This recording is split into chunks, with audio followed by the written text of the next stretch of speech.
আজ বোয়াল মাছের চচ্চড়ি তোমাদেরকে দেখাচ্ছি।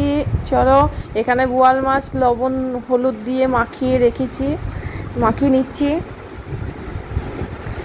এবার এখানে আলু কাটা আছে, আলুগুলোও দেখাচ্ছি। এরকম লম্বা লম্বা করে আলুগুলোকে কেটে রেখেছি।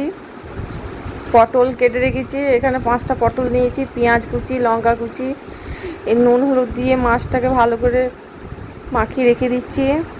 এবার চলো আমরা কিভাবে বোয়াল, পটল এবং আলু দিয়ে চচ্চড়ি,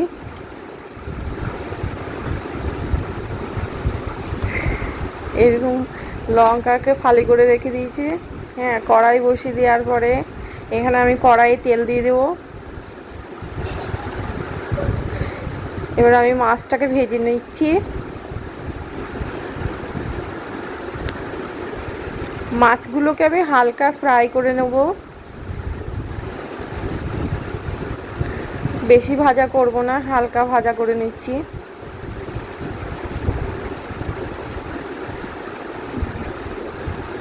হালকাভাবে মাছগুলোকে আমি ভেজে তুলে নেব।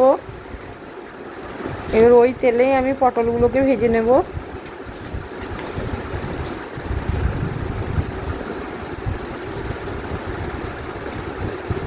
এই তেলে আমি এবার পটলগুলোকে দিয়ে দিচ্ছি। আমি পটলগুলোকে এরকম লম্বা লম্বা করে কেটে নিয়েছি। এখানে 5টা পটল আছে। একটু হালকা ভেজে নেওয়ার পর এগুলোকে তুলে নিচ্ছি। এবার ওই তেলে আমি এবার আলুগুলো দিয়ে দেব। আলুগুলোকে হালকা নাড়াচাড়া করে ভাজা করে নিয়ে আর পরে এতে আমি এবার পেঁয়াজটা দিয়ে দেবো। পেঁয়াজ কুচি করা পেঁয়াজটা, লঙ্কা কুচি দিয়ে দিচ্ছি। ভালো করে নাড়াচাড়া করে নেওয়ার পরে এবার মশলাটা দিয়ে দেবো।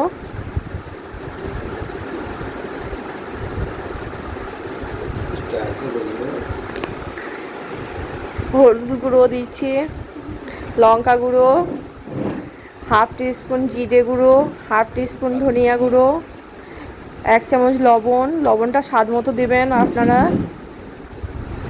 এর ভালো করে নাড়াচাড়া করে নেওয়ার পরে এতে খানিক জল দিয়ে দেবো। কিছুক্ষণের জন্য আমি ঢেকে রেখে দেবো এটাকে। আলুটা সেদ্ধ হয়ে যাওয়ার পর লাস্টে আমি পটলটা দেব। কিছুক্ষণ পরে দেখি, খুলে দেখি এবারে ঢাকনাটা, আলুটা সেদ্ধ হয়েছে নাকি। আলুটা আমার সেদ্ধ প্রায় হয়ে গেছে। এবার এতে আমি পটল ভাজাটা দেবো, যেটা হালকা ফ্রাই করে রেখেছিলাম। তো লাস্টে মাছটা দিয়ে দেবো।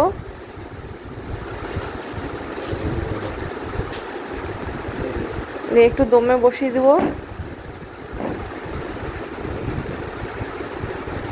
এটা বাড়িতে করে দেখবেন, খুব তাড়াতাড়ি রান্নাটা হয়, খেতেও খুব সুন্দর টেস্টফুল হয়। দেখতে যত সুন্দর, খেতেও তত সুন্দর।